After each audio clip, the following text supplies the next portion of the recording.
Hello, everyone. My name is Bergthor Palsson. I'm here with Noah Merby. Thank you so much for coming. Thank you, man. All right. So before we get into each other's stories, I wanted to give just a brief introduction of myself and you also. So I'm from Iceland. I have a property management company there, and I do Airbnb arbitrage here in Dubai. Moved here 6 months ago, do subleasing. That's where I rent Airbnb apartments for long term, put them on Airbnb, and try to make a profit. You, on the other hand, you're a digital marketing specialist, author of 3 books, and you have 250,000 students that have bought your courses, and a lot more. Yes, sir. That's a lot. Yeah. Yeah. It's just a lot of work. I think I isolated myself from people for about 5 years, and I just worked a lot of different things. I wasn't focused. I was really distracted by a lot of different things. But yeah. All right. So before we get into the details, where are you from? You told me you were from Canada, right? Yes. Originally, so my parents are from Lebanon. Okay. I was raised in Lebanon, and I lived there till I was about 19. I moved to Canada. So I did a year and a half of law school in Lebanon, and then I moved to Canada. I did 3 years of marketing. I did half a year of psychology, half a year of anthropology, and I had a semester to graduate, and then I quit university and I started working in business full time, and lived in Canada for almost 8 years. And a month ago, I moved to Dubai, and here we are. Nice. So you moved on your own to Canada from Lebanon, Yes. or was it not with your family or anything like that? Well, my family came for the first week, but pretty much they put me in an Airbnb for the next 2 days. My dad gave me maybe $1,500, and they're like, okay, you need to figure out a job, university, cooking, housing, yada, yada, yada. And I came from a background where, I had my car in Lebanon, I had an apartment, I was just living life a lot more comfortably, and I was just thrown into the real world at a relatively young age, and I had to figure everything out, which was a really good experience, I would say. It wasn't easy, but it was. Why did you decide to go to Canada? My brother was a lawyer there for 15 years. Okay. So it was the first thing that I thought about. If I wanted to go anywhere, it would make sense to go where my brother is. But he lived in Toronto, which is a 5-hour drive for me, or a 6-hour bus ride. And rarely do we ever get the chance to meet each other. Life. So before you got into digital marketing, did you have a normal job there, or? I worked at Foot Locker when I was 20 years old for 6 months, and I saved up money for 6 months, and I started my Amazon FBA business. That was the first success that I had in business. Okay. I started an Amazon FBA business. I got Funko Pop toys. I don't know if you're familiar with them. They're like little bubblehead toys that I found at Walmart. They were selling for $25 at Walmart. They were selling on Amazon for about $69. Nice. I bought all of them, sold them, made about $1,500 in 2 weeks. Wow. Reinvested all of this into products from China.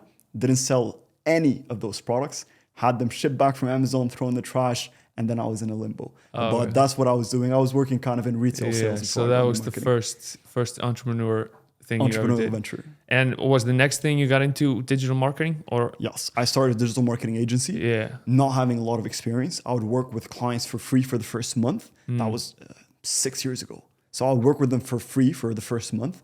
And I'm like, okay, if you guys like the results and you'd like to work more, then we can talk about a contract. Okay. And I was able to land 3 clients this way. Literally cold emails, met with them. They were all restaurant owners. Did a month of work for free. They liked the work. Then we signed a contract, and I worked with them for a little while. But then the margins were not that great. Clients, they complain a lot. They want to do so much and want to pay so little. Yeah. And it was a competitive market. There's a lot of big digital marketing companies that were taking all the clients. So I had to kind of figure out my situation there. Yeah. But what about you? So where did you start? Well, so obviously I'm from Iceland. I started managing Airbnb apartments there, and grew that business to 25 apartments, about 30 apartments now. Amazing. And just Iceland is not very scalable. You can't get very big. So I wanted to go somewhere else, and Dubai was the choice. And now I'm here. I have 4 apartments that I've already subleased. Amazing. And trying to grow that to 100. That's the goal in the next year or two. What makes Iceland difficult, and what makes Dubai a better choice? So Iceland is actually great for a lot of things, but the biggest difficulty is that it's so small. There's less than 400,000 people that live in Iceland. Really? And so to get apartments to manage, it takes a long time. Like you have to spend weeks just to get one apartment. But here in Dubai, I could get 10 apartments in 1 week, or just as fast as I want it. It's just as long as I'm ready for it.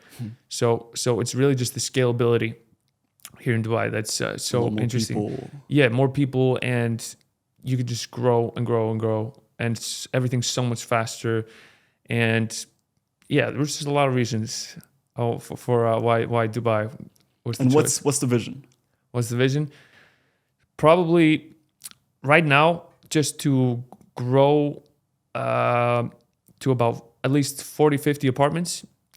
So that's where I like rent apartments for a full year, put them on Airbnb, make profit on the difference, grow that to like 40, 50 apartments, get all the systems correct, and then just see where it goes. Maybe I decide to start doing something else, buying properties, or maybe I'll just keep going. Maybe I'll start like a management company where I just manage apartments for other people and don't sublease them. I just manage them and take a percentage of the revenue, maybe. But yeah, I just have like a little bit of a vision for the next few months to a year or two, and then we'll just see where it goes. And what do you think potentiality-wise? So in Dubai, you did 25, 30 apartments in Iceland. Yeah. And then you're like, okay, Dubai is the move. Obviously, Dubai has more people. There's a lot more tourists. And the profit margins that you can get in Dubai are obviously better.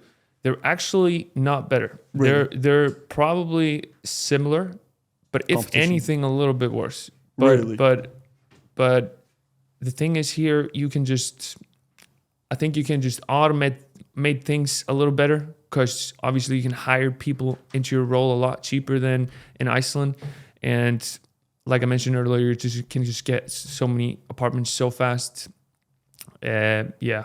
So Dubai, in terms of scalability, it's easier because there's more apartments, there's easier opportunity to scale. Yeah. But in terms of profit margins, it's not as good. But what's the reason? Is it because there's a lot of competition? Yeah, it's definitely a competition. Yeah, there's just so many managers here.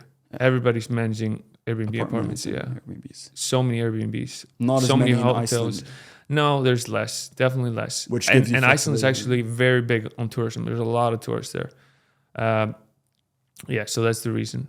And it's really just the competition with everything is so much higher in Dubai. It's just like the cleaning, just like cleaning company I have at home, they're just like nothing compared to the cleaning company here. Like the cleaning company here, just everything is perfect, and just like delivery, you get food to your home, just you name it, anything. The standard is just so much higher on everything here. So it's like the best people at everything all around the world decided to congregate in Dubai and just turn the city into something pretty amazing. Yeah, definitely. It's crazy. So 4 apartments right now. What's your timeline to get to 40, 50? You think you would achieve it within a year? Yeah. So I want to get to that like before next summer. Before next summer? Yeah, I think so. And then I'll probably go back to Iceland over the summer.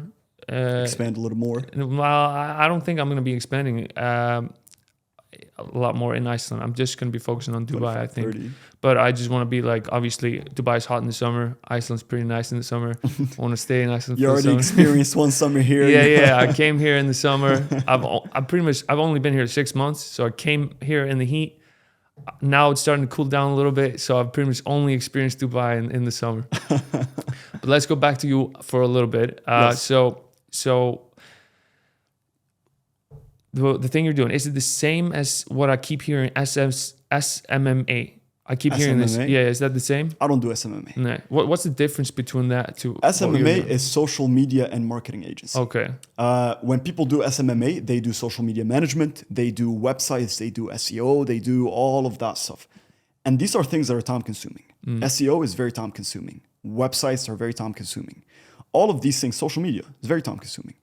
For me, when I started gaining my experience in marketing, I didn't just want to focus on the money. I also wanted to focus on time, because time is money.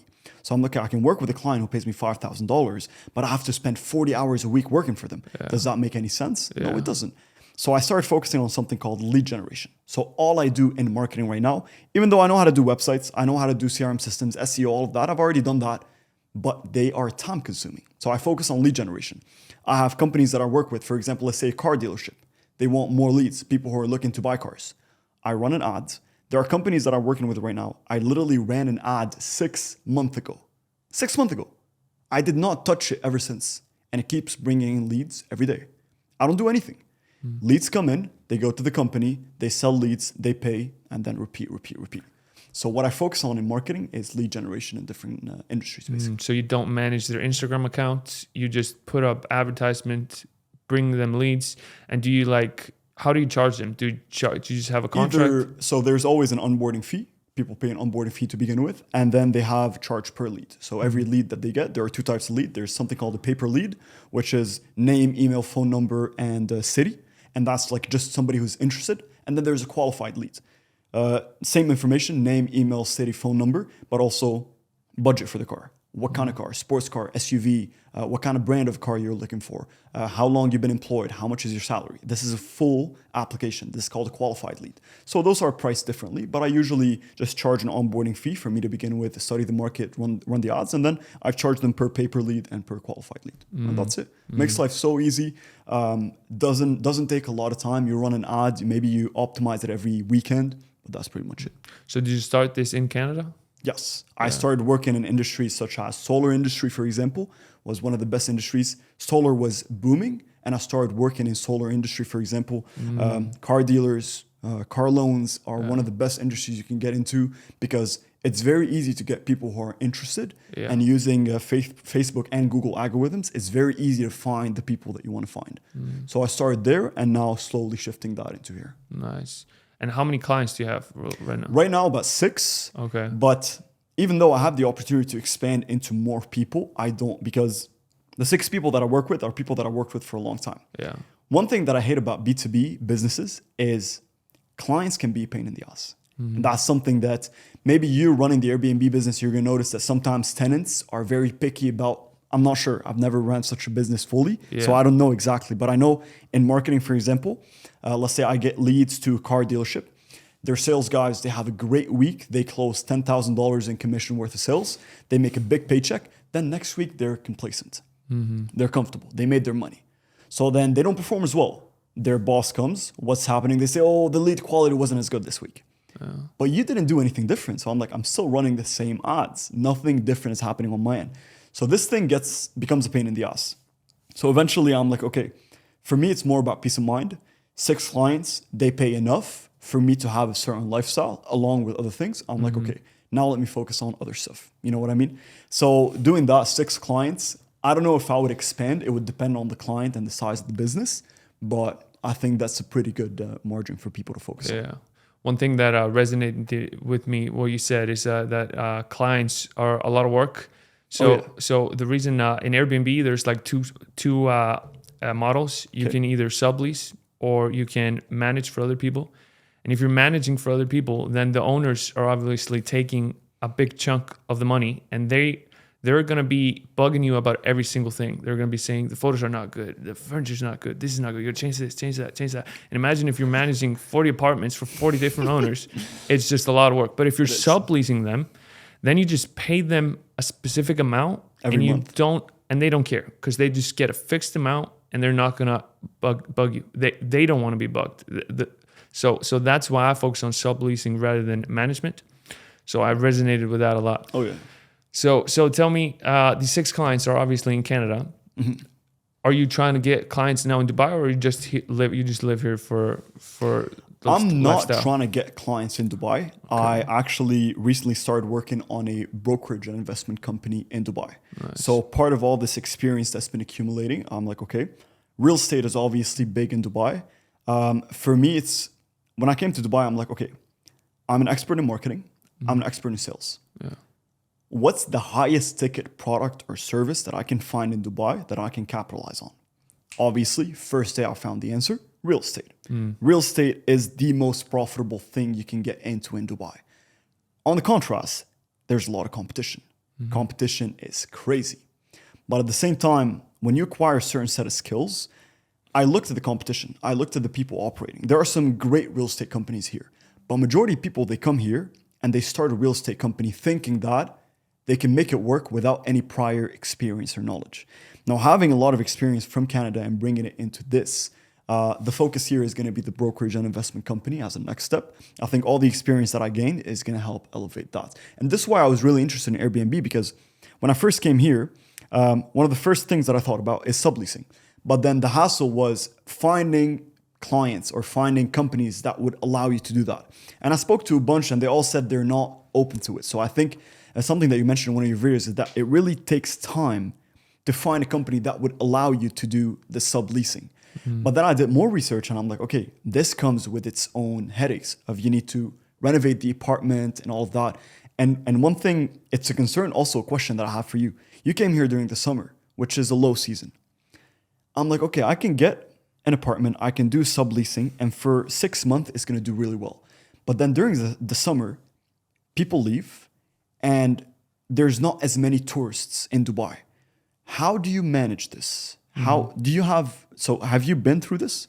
So when I came to Dubai, I started working with brokerage and a vacation home management company. Started working with them. The plan was to work for them long term and just build everything with them.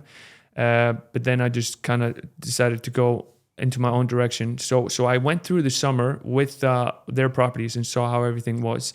And I knew that summers were that's definitely a very low season in Dubai.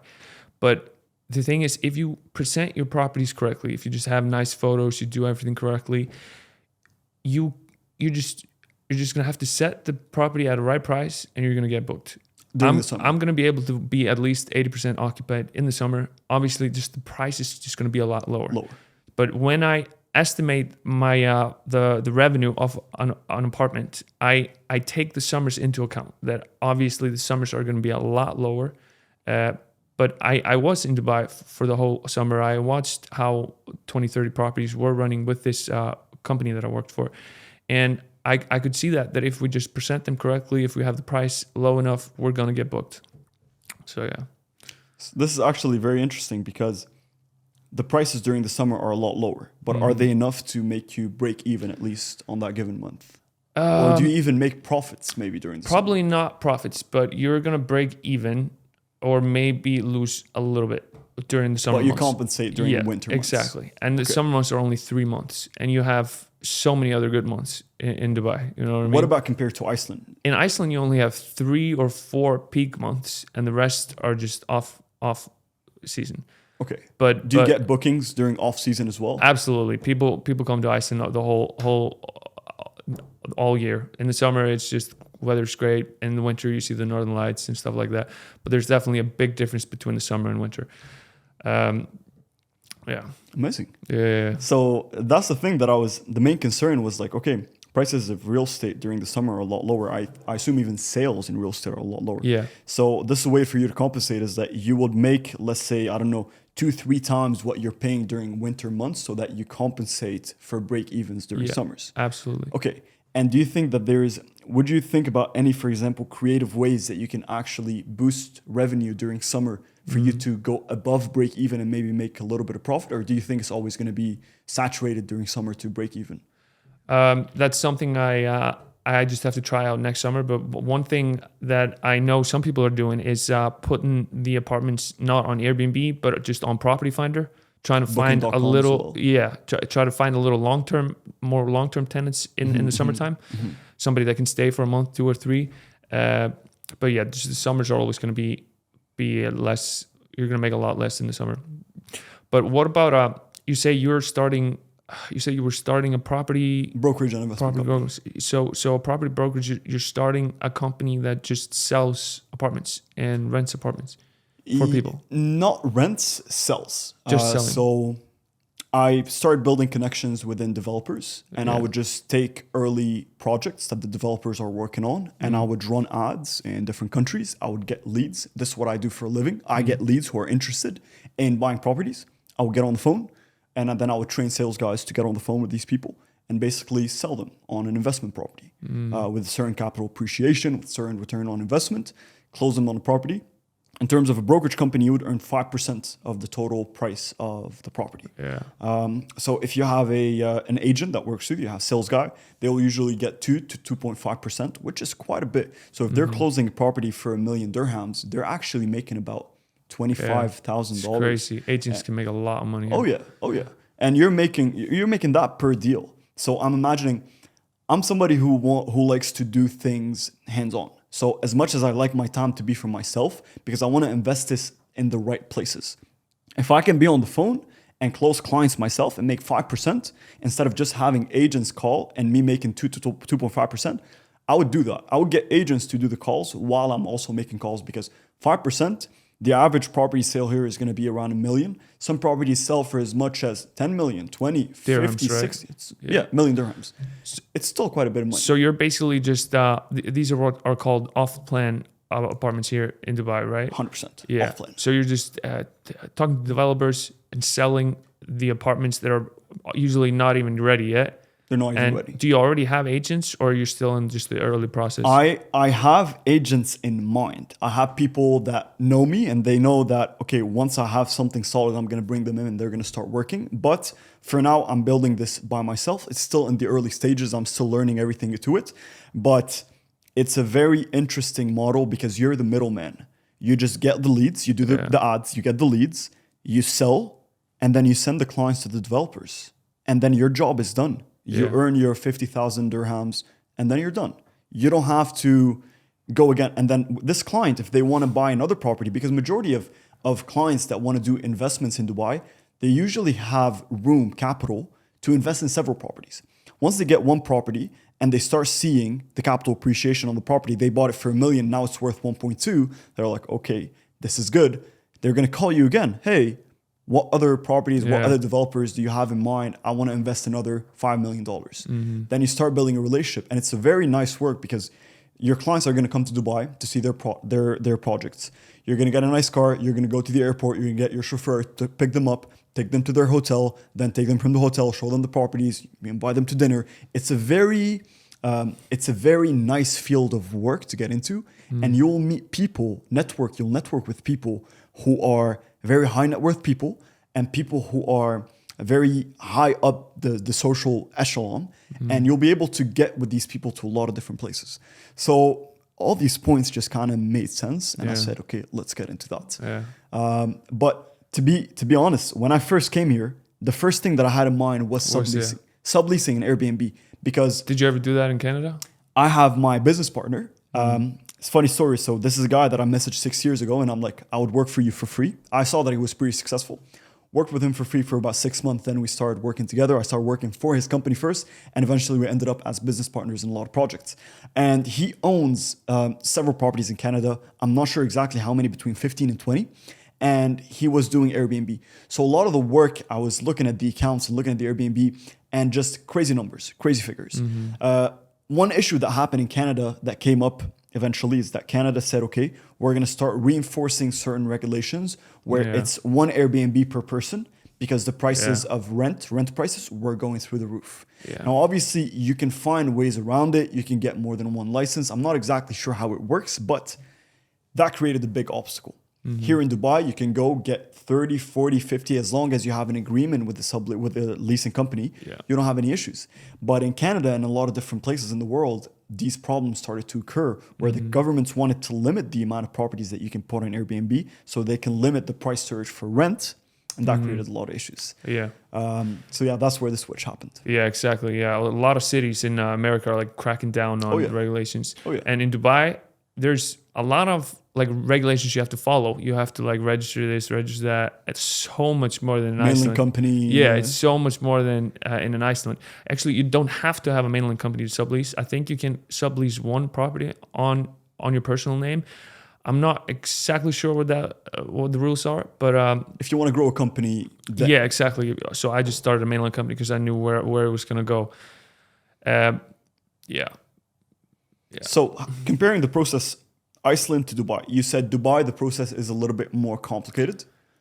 Yeah, there's just... What makes it more complicated? Is company registration? Well, so the big thing is just you have to there's just a lot of more regulations you have to follow. You have to apply for this permit, then you have to apply for that permit, then you have to apply for another permit, and then you have to register each guest into this portal so that the security will let them in.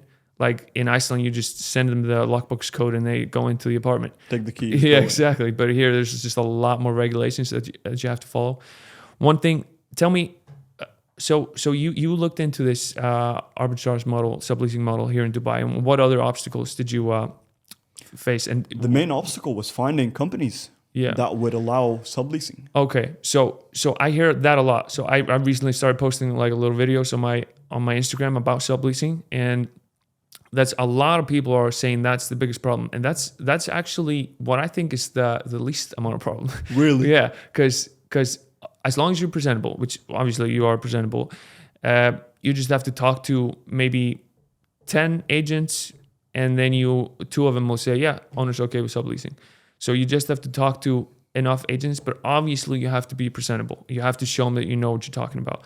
And what I think is the biggest obstacle is in subleasing is just being profitable. Because I see there's so many people that want to do subleasing, but they don't have a lot of Airbnb experience. And Airbnb is like, it's a skill, just like trading is a skill, just like digital marketing is a skill. Like you can't just go into digital marketing and be successful like right away. You need months of training to be good. So what I try to say to people that want to do subleasing is you just start slow, start super slow, and just practice your Airbnb skills, because it's a lot harder than it is. It's a lot harder than it looks, just because you need to get 5 stars. If you're getting consistently 3 or 4 stars, then you're not going to be profitable. And there's so many other things you have to, like if you have 7 properties, it's so much work, like answering all guests. You have to have certain system in place. You have to hire like virtual assistants to handle management. You have to have somebody pick up the phone. You don't want to be answering calls in the middle of the night. So absolutely not, especially when you have 30, 40 units. Yes. So the biggest obstacle is being profitable. So you have to, anyone who wants to start this is just start slow, get one property, practice on it for months, at least 4 or 5 months, and just see that you can be profitable. Because I think most people that are going to start subleasing in Dubai, they're just going to start and they're not going to be profitable. So until you practice and you become really good. That's, even though I didn't run into this issue yet, because I didn't get to that stage. Of course. But this is one of the main things that I thought about. Yeah. Because I'm like, okay, I know how Airbnb works, probably not as good as you do, nowhere near, but I know how Airbnb operates and understand marketing. But I'm like, there are people who've been running Airbnbs in Dubai for 5, 6, 7, 8, 9, 10 years that know so much more than I do. The competition is just going to eat me out. I'm not going to be able to operate at this scale, really. Yeah. So even though I didn't run into this issue, but 100% I understand you. And I think the first part of this equation or this first issue is the easiest one to handle in terms of finding eventually an agent that would say yes. But then you got a property, you paid, let's say 200,000 dirhams for the full year, and now you want to recoup that plus make some profits, and that's where majority of people are gonna run into issues. Yeah, exactly. But I mean, it's definitely something you can overcome. I'm not saying it's impossible to sublease. You just have to practice your skills. And Dubai maybe is a hard place to do that, but definitely possible. I mean, I had the luxury of starting in Iceland, where there are pretty much no like professional operators on Airbnb. Pretty much, it's just everyone's just people. So why did you get the idea of coming to one of the most competitive cities in the world and not pick another place that's like Iceland, where there's a lot of tourists, but there's a lot less competition? Yeah. So the reason, there's a couple of reasons, and I definitely could have founded a place that was more profitable, but a big part of me just wanted to move to another country, because Iceland's just so small. You always want to do something bigger, move out of this tiny island in the middle of the Atlantic Ocean. So I wanted to go somewhere where people speak English, where everybody speaks English, and it's the norm to speak English, because I don't want to go to like Denmark and be the only guy speaking English. You know what I mean? People having a hard time understanding everything. Well, they're going to understand, but I'm just going to have such a disadvantage over the locals that are speaking the local language. So I wanted to go to either America, Canada, UK, or Dubai. And the regulations in Dubai were just the easiest. It's the easiest for me to get a visa. It's the easiest like regulations on Airbnb and to register a company. Like as long as you just do the steps, you're good. Like I don't even know how to do it in America or UK. I mean, I haven't done the research yet, but I bet it's a lot more complicated. Plus no taxes. Plus no taxes in Dubai. That's right. And I mean, a big part of it is just like I was just watching so many YouTubers here, and they just influenced me to come here. Because one of the main selling points is the taxes. Yeah, true. You register a company in the US, you don't have to worry about the company registration process as much as you have to worry about submitting your information to IRS, making a mistake in your taxes, because the IRS is obviously going to keep very close track of everything that's happening, and eventually you're going to get taxed heavily. All the money that you're making, if you make the same profits that you're making here, you make them in the US, you're going to be way less profitable just because you have 20-30% that has to go into taxes. Exactly. So that's also a big advantage for Dubai. Canada is taxed pretty heavily, right? Oh Lord. Yeah. You can get up to 55.4% taxes plus a 13% sales tax. That's crazy. Oh yeah. Yeah. So people who are earning, let's say, $250,000 in Canada or $200,000 in Canada, which is considered a very good salary, they earn maybe 90K out of that, which is still good money. I'm not saying it's not, but yeah, exactly. It's not as good as, on paper I earn 200K, but realistically I'm only earning 90K. Yeah. So this is a gap. Obviously, it comes with benefits. The government takes care of schools. They take care of hospitals, stuff like that. But it's pros and cons. For example, here I can get an insurance. I can get one of the best insurance for, let's say, 10,000 dirhams a year. And then I'm covered. I don't need anything else. Schools here are expensive, but it's just pros and cons everywhere. Exactly. Did you look into any other countries before you decided Dubai, or were you pretty much set on Dubai? I mean, pretty much just America, because I just follow so many people on Instagram and listen to so many podcasts from there. Like, I just learned so much from operators in America. So I kind of also like in the future, like 2, 3, 4 years from now, kind of have my eye on maybe doing something there as well. Because I've just been in, obviously I lived in America too. I lived in California for 1 year. I went on exchange when I was 17. So I played American football for a lot. So like my heart is a lot with America. I'm really interested in that. But yeah, that's the only country really I looked at. And plus it's one of the biggest economies in the world. So, plus networking, there's a lot of benefits to the US. I would say I would prefer doing business in the US rather in Canada. Also, the US has a lot more states that are easier when it comes to tax laws. For example, Delaware, you have Vegas, where the tax breaks are a lot bigger and the tax rates that you have to pay are a lot lower. And you can always register your company in Delaware and you can work in California, yada. So the US has, and plus real estate, man. Canada for Toronto, you're going to pay $2 million to buy a shithole in Toronto. I kid you not. You go on YouTube, you're going to laugh. You're buying a property that I can't even pay you to live in for $2 million. For $2 million in Florida, you get a mansion with a full-blown pool with a security guard. Man, it's crazy. So 100%. Why is it so expensive in Canada? Is it demand or something? I wish I knew. A lot of the things that happened after COVID, interest rates went up. Everybody, when COVID happened, everybody who was living in apartments, they sold their apartments and went to buy a house. Then the inflation started taking place. Interest rates went up. People who were paying $1,500 in mortgages are now paying $3,000-$4,000, which is a huge increase for people who are, for example, employees who have a budget. So that started to create a lot of more demand. People leaving apartments and wanting to go into houses. That started to create a very high demand for houses in Canada. And there wasn't as much supply because it's very hard to get building permits in Canada. So having a lot of demand, not as much supply, that's the one thing that's going to drive prices through the roof. Plus adding to it inflation, interest rates and all of that just made a whole chaotic combination there. But US is definitely better for real estate. Dubai is even not too bad. It's expensive, but capital appreciation here I think is going to be very good. But yeah. So before they kick us out of here, we got like 15 minutes left. I was really interested. So when you reached out to me and I looked at your profile, I was like, wow, I got to talk to this guy. And the big thing was, so you do sales training and you have courses, and you've had about 250,000 people buy your courses. Is that right?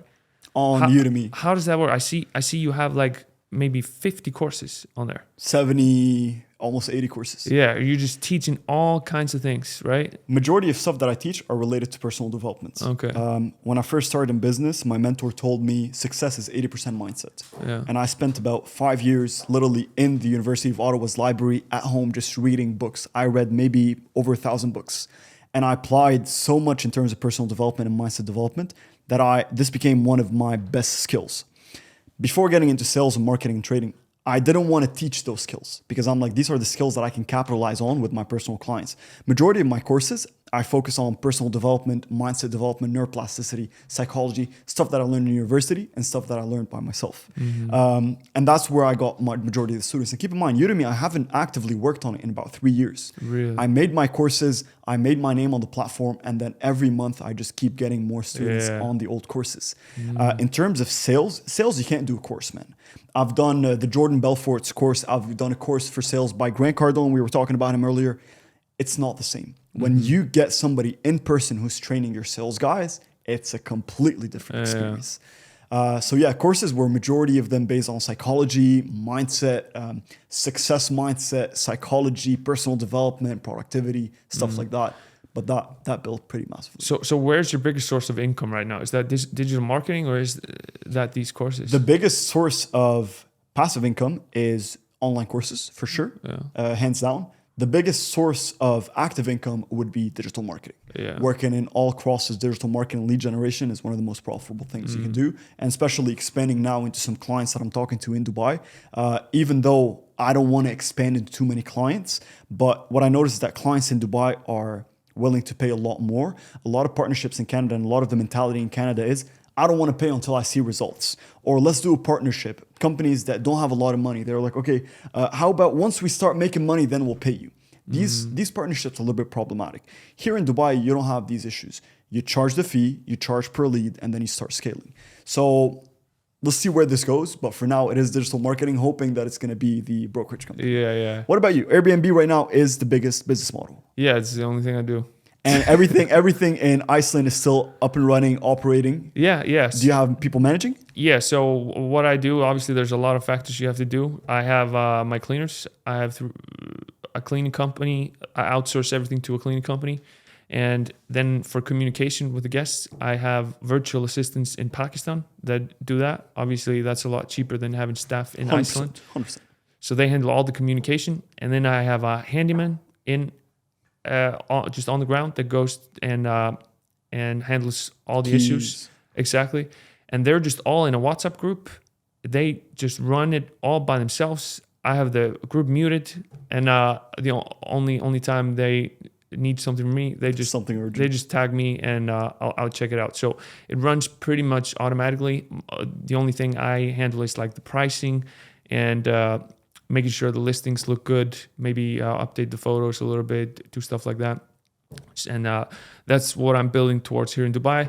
And obviously I want to scale that to a much bigger thing, not just 30 apartments. I want to get to like 100. This is amazing. You know, what you said reminds me of something that I lived by, which is build, delegate, automate, repeat. Yeah. Build, delegate, automate, repeat. And like you did that so beautifully because you literally now have a team, people communicating on WhatsApp, all making sure that your business is running smoothly.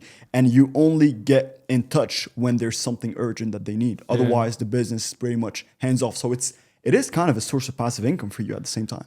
Yeah. Well, it's hard to call it passive income, but you still have some, because there's always a lot of stress. Like they reach out to me about something like every other day, so it's always some kind of stress. Like this issue in this apartment, like owners having this problem. We need to, like, there's always something. So it's hard to call it passive, but it's definitely like just I just one of the biggest things I do is just try to minimize the work I have to do. Try to like put some systems in place, trying to give this person authorization to do this, to spend this amount of money, just try to do everything without trying to bother me, just so I can try to grow things here. Do you think you can eventually find a manager that can take care of this part that causes you the daily headache and have it be almost 90% passive?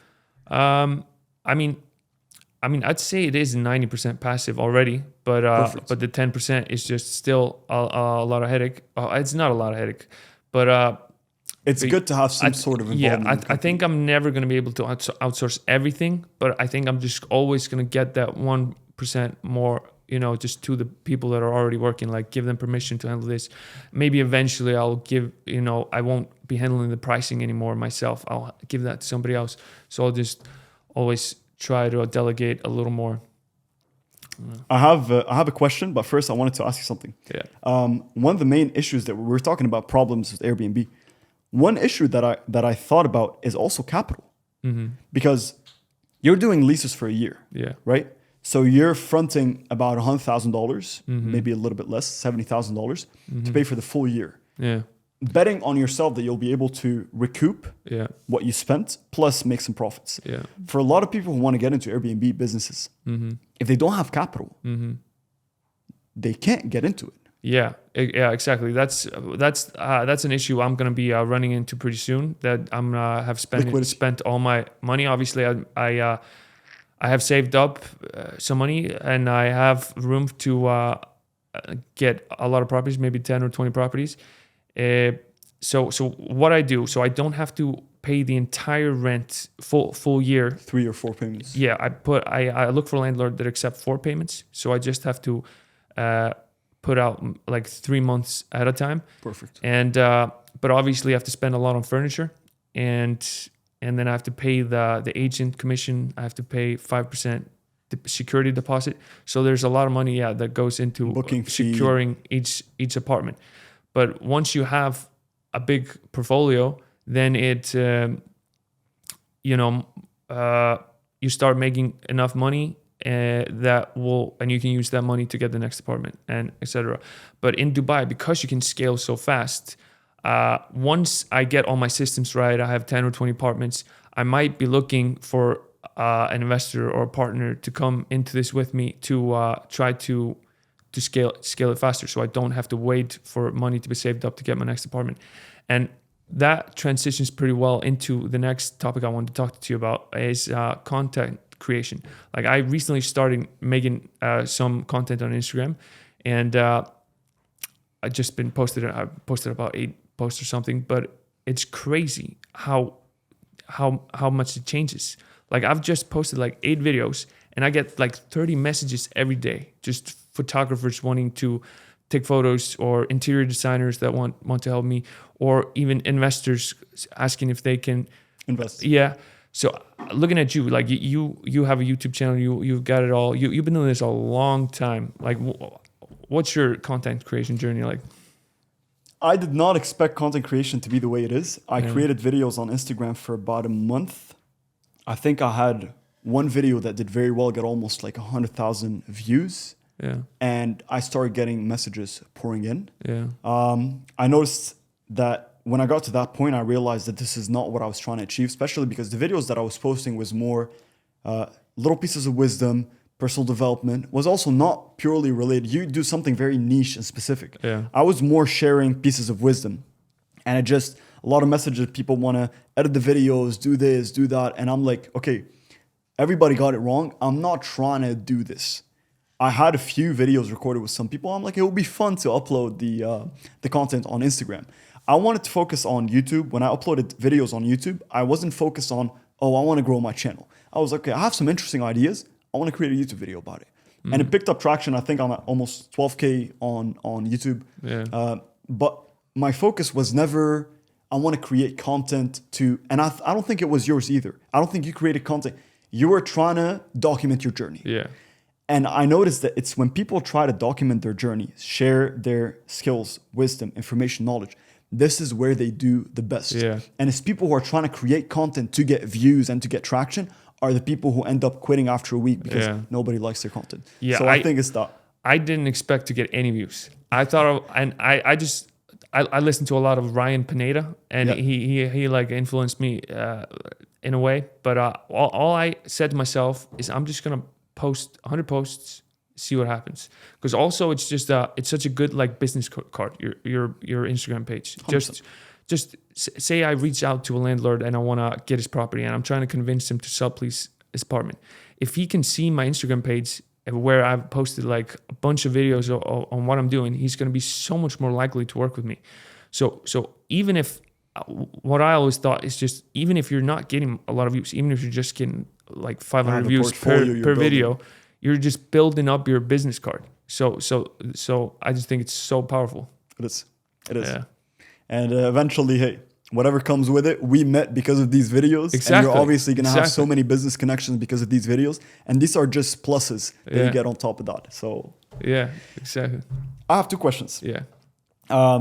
Something that the hosts did with me on the last podcast episode, which I thought was very nice, is towards the end, they asked me to share 2 advices, 2 business advice, and 2 personal advice. Now, I've already shared mine on the previous podcast episode, and I really want to hear what you would share with people. Okay. 2 business advice and 2 personal life advice. Jesus Christ. Should this be Airbnb related? Whatever you would like. Let's do Airbnb related for the business ones. So what I would say Airbnb related is just practice your Airbnb skills. You just have to you have to understand how to become profitable on Airbnb, how to make sure guests are happy, how to set up your apartment correctly, just how to take the photos, how to do pricing, how to delegate. Just, you have to just start slowly and just learn and practice, and always don't just be happy with your results. Just always try to make more. Try to fix things to make more. Try to delegate as much as you can. And the other thing, I don't know, man. What's your advice for somebody who has capital, doesn't have as much experience, and wants to start this? What would you say? What's the first thing that comes to your mind? Yeah, if you have time, just start with 1 apartment and practice. Just start with 1 apartment, put it on Airbnb, try to get better. Or if you have capital and you don't have time, then just invest in somebody that is good in doing this. I invest in somebody like me. I could offer somebody to, we would sublease an apartment together. He would bring all the capital and we'd split the profits 50-50. He could get into it like that. And you said about personal goals. 2 advice for personal life. Yeah, something we talked about before we came in here was just sales. Just how important sales is. And sales is really just being presentable. Like just I worked in an insurance company for 3 years, and just talking to people every day on the phone, try to advise them to buy the right insurance plan, try to influence them into buying a package, and just really becoming good at sales, I think, and being presentable. I think that's the biggest thing. So people need to get on sales. They need to learn sales. How about you? Give me 1 advice. The personal advice that I shared on the last episode, which I'm going to share again, is people need to believe more in themselves and their abilities. I believe that me and you would have achieved what we achieved a lot earlier if we had full blind belief in our ability to do so. And obviously, having full blind belief comes with you learning and practicing and actually becoming a master of your craft.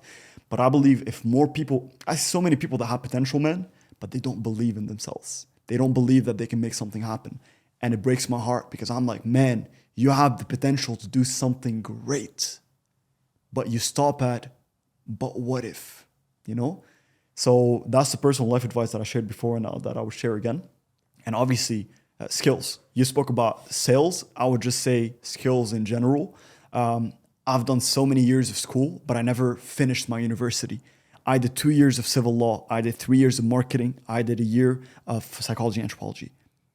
Man, nothing that you will learn in that is going to be anywhere near as valuable as 1 year of learning practical skills. 1 year of learning Airbnb is going to set you so much further ahead in business. If somebody wants to become an engineer or a doctor, that's a different story. But in business, it's all about practical skills. Sales, marketing, Airbnb, whatever it is, graphic design. Yeah. That's it. What's your second advice? Second and last advice. Okay, since you're putting me on the spot, I'm gonna say just taking risks. I think everything I've like ever since I was just young, I've just been super like risk tolerant. I like do calculations and say like, okay, this should work, and then I just go, just take risks, and just like if you fail, that's good. Then you just learn something. You learn. Yeah. Love it. All right, they're kicking us out. We're done. So thank you so much for coming. This is a lot of fun. That was amazing. Thank you so much.